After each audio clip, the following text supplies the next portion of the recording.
Chinese officials say a high-rise building in Shanghai has caught fire, killing dozens of people.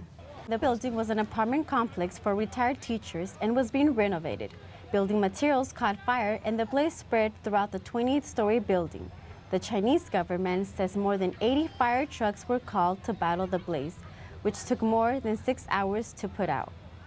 7 people died in a hotel explosion in Mexico. A buildup of gas was the cause of the explosion. The resort is just south of Cancun. 12 people were also injured by the blast. This amateur video caught paramedics treating some of the injured. 2 tourists were listed in critical condition. Coming up, the Suns set a record in three-pointers on their win against the Lakers. And a fun and intense professional wrestling school lets students live their dream of becoming a pro wrestler.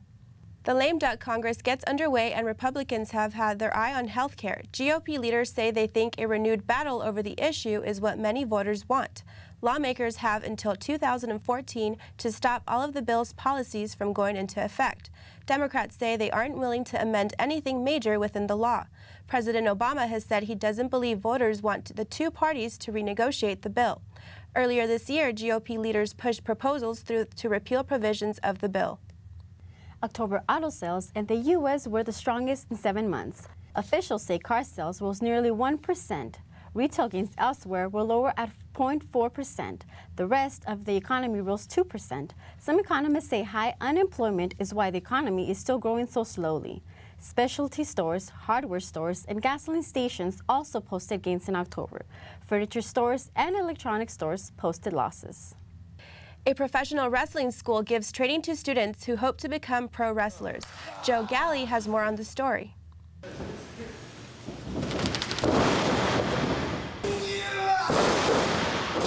And remember, boys and girls, don't try that at home. This is The Pit, a professional wrestling school in Chatsworth, California.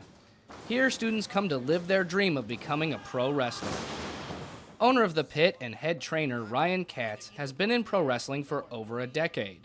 You really got to bring the total larger-than-life presence, persona, aura, and just personality. It's really about what you can bring and what we call charisma in the biz, and really bring forth the reason that people want to see you entertain the crowd in a ring. The training at The Pit is fun and intense. Trainers will pick a sequence of moves to do called a spot.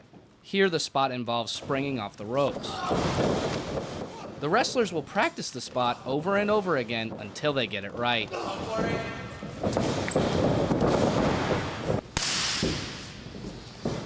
Dealing with pain is an important part of pro wrestling. Oh, the devil. Pro wrestling student Mario Banks says he has high expectations with the knowledge he has learned at The Pit. You know, honestly, I'm a successful bank manager currently, and that's great because that pays the bills, but ultimately I like to be able to get into wrestling and be able to do that full time. So just make enough living to live comfortably, but be able to be a pro wrestler the whole way. You gotta go like this, bro. Remember like the whole thing that we taught you, like when someone's going over here? No, yeah. But you gotta... Pro wrestling trainer and current Pit Pro Wrestling champion Bo Cooper has some advice for anyone who wants to become a pro wrestler. If you're truly looking to do this long term, make sure that you have a backup plan when it comes to some sort of career, rather than professional wrestling, because it's a needle in a haystack, man, to get that one person to make a living off it. So if you're coming here, you come. Pro wrestling student Rocky Steinmetz has been coming to The Pit for over 3 months. Despite Bo's advice, he still has dreams of a huge wrestling career. My ultimate dream goal in life is to go to the WWE and wrestle on the main event stage at WrestleMania. The Pit is the premier place in Southern California where you can learn to be a pro wrestler. I'm Joe Galley for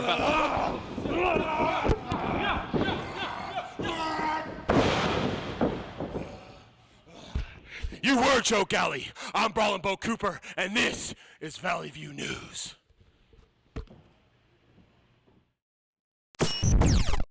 And now we go to Clemisha McDaniel with more on sports.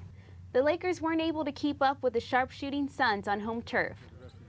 First quarter, Gasol passes to Kobe. Kobe gets creative, passes the ball off the glass to himself and puts it, scoring 2 points. But the Suns dominated with 3 points. Here goes Turkoglu with a 3, bringing the score to 79. Another quick pair of threes from Richardson.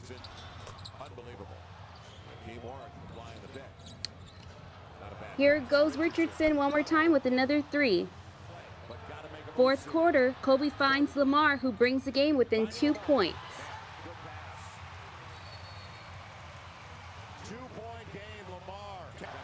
The Suns continue to make the long shots, like this one from Turkoglu. The Suns hit a record 23 pointers. That's the second most in NBA history. Suns win 121-116. The Seahawks took on the Cardinals in Arizona and came away with the big win. Matt Hasselbeck had 333 passing yards, his most in 3 years. 63 of those yards came in this amazing pass to Deion Butler, who somehow got past 3 defenders for a touchdown. Seahawks get the lead and stay with it. Hasselbeck had some bad luck late in the second, cracking a bone in his left wrist. Arizona's defense had some problems. Third quarter, Aaron Curry sacks Derek Anderson, and Seattle's recover. Fourth quarter, Forsett runs it in for a touchdown. Seahawks win 36-18. The win put Seattle first place in NFC West. The Los Angeles Galaxy was the heavy favorite to take it to the MLS Cup, but Galaxy coach Bruce Arcia knew from the beginning the team was in trouble, with David Beckham playing with a strained groin and Landon Donovan playing poorly. The team lost 0-3. This will also be the last game for Eddie Lewis, who announced his retirement. That's it for sports. Back to you. The actions of one middle school in California has caused an uproar around the nation. It led to the middle school student Cody Alizea being escorted to school by a group of patriotic motorcyclists. The middle school student was forced to remove an American flag from the back of his bike the week of Veterans Day. School faculty asked him to take off the flag because of a no-flag policy meant to prevent racial tensions. Alizea says the flag was meant to recognize his grandfather's military service. Supporters say Cody's cause is to call for patriotism. The school has admitted that they went too far in handling the situation and have apologized to the student.